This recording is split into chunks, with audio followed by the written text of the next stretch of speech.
உடல் உறுப்பு தானம் வழங்கியவருக்கு 3 ஆண்டுகளுக்கு மாதந்தோறும் குறிப்பிட்ட தொகையை வழங்க நடவடிக்கை எடுக்க வேண்டும் என்று மாநில அளவிலான குழுவுக்கு சென்னை உயர்நீதிமன்றம் அதிரடி உத்தரவு பிறப்பித்திருக்கிறது. இது குறித்த முழு விவரங்களையும் அறிவோம். எமது செய்தியாளர் சுரேஷ் இணைகிறார். சுரேஷ், வணக்கம். சென்னை உயர்நீதிமன்றம் பிறப்பித்துள்ள அதிரடி உத்தரவின் முக்கிய அம்சங்கள் என்ன? விரிவாக விவரிங்க. வணக்கம். சிறுநீரக மாற்று அறுவை சிகிச்சைக்கு ஒப்புதல் அளிக்க வேண்டும் என்ற கோரிக்கையுடன் சிறுநீரகம் தானம் பெறுபவர்களும் தானம் வழங்குபவர்களும் சேர்ந்து சென்னை உயர்நீதிமன்றத்தில் வழக்குகள் தாக்கல் செய்திருந்தார்கள். இந்த வழக்குகளை விசாரித்த நீதிபதி சுவாமிநாதன் இந்த உத்தரவை பிறப்பித்திருக்கிறார். அந்த உத்தரவில் மனித உடல் உறுப்பு விற்பனையை தடுக்கக்கூடிய நோக்கில்தான் இந்த உடல் உறுப்பு மாற்றும் திசுக்கள் மாற்று அறுவை சிகிச்சை சட்டம் என்பது கொண்டு வரப்பட்டது.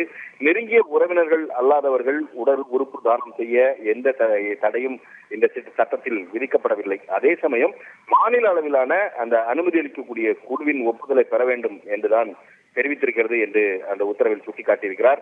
உடல் உறுப்பு தானத்துக்கு ஒப்புதல் கொடுக்கக்கூடிய அந்த விண்ணப்பங்களை மருத்துவமனைகள் தான் அனுப்ப வேண்டும் என்ற மாநில அளவிலான அந்த குழு வற்புறுத்தக்கூடாது என்று உத்தரவிட்ட நீதிபதி, தானம் பெறுபவரும் தானம் வழங்குபவரும் இணைந்து மாநில குழுவுக்கு விண்ணப்பிக்க வேண்டும் என்று உத்தரவிட்டிருக்கிறார்.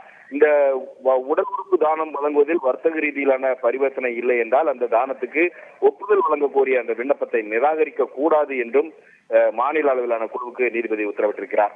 உடல் உறுப்பு தானத்தை பொறுத்த வரைக்கும் அந்த தானத்துக்கு ஒப்புதல் கோரக்கூடிய விண்ணப்பங்களை பரிசீலித்து ஒப்புதல் வழங்குவதுடன் மாநில அளவிலான அந்த குழுவினுடைய பணிகள் முடிவடைந்து விடவில்லை என்று குறிப்பிட்ட நீதிபதி, அறுவை சிகிச்சைக்கு பிறகு ஏற்படக்கூடிய மருத்துவ செலவுகளை சமாளிப்பதற்காக அந்த உடல் உறுப்பு தானம் வழங்கியவருக்கு மருத்துவ காப்பீடு செய்வதுடன் 3 ஆண்டுகளுக்கு ஒரு குறிப்பிட்ட தொகையை மாதந்தோறும் வழங்குவதற்கு தேவையான நடவடிக்கைகளையும் உத்தரவுகளையும் பிறப்பிக்க வேண்டும் என்று மாநில அளவிலான குழுவுக்கு நீதிபதி சுவாமிநாதன் உத்தரவு பிறப்பித்திருக்கிறார்.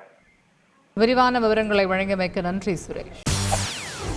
செய்திகளை உடனுக்குடன் தெரிந்து கொள்ள உடனே சப்ஸ்கிரைப் பண்ணுங்க.